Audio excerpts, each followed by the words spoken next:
Type 7 का पहला question देखो, एक व्यक्ति ने बैंक से 8,000 रुपये इस शर्त पर उधार लिए कि पहले 5 वर्ष के लिए 6% ब्याज, अगले 3 वर्ष के लिए 8% की दर से, तथा इसके बाद 8 वर्षों के लिए 10% की वार्षिक साधारण ब्याज लगेगा।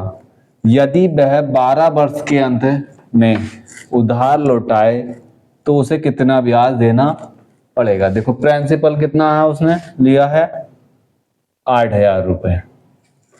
पहला समय कितना है हमारे पास, टाइम पहला कितना 5 साल है, और पहली दर कितनी है 5 साल के लिए, 5 साल के लिए 6% पे। दूसरा टाइम कितना 3 वर्ष के लिए,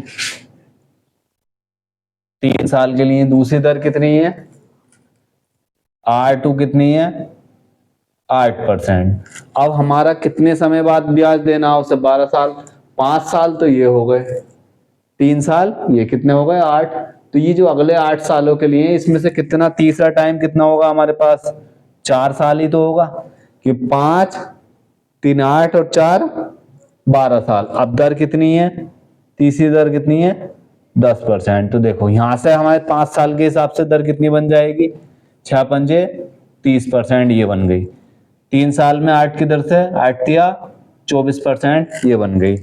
4 साल में 10% की दर से 40% ये बन गई। ओवरऑल कितने परसेंट ब्याज मिल जाएगा हमें भाई, 30 और 24 54 और 40 94%।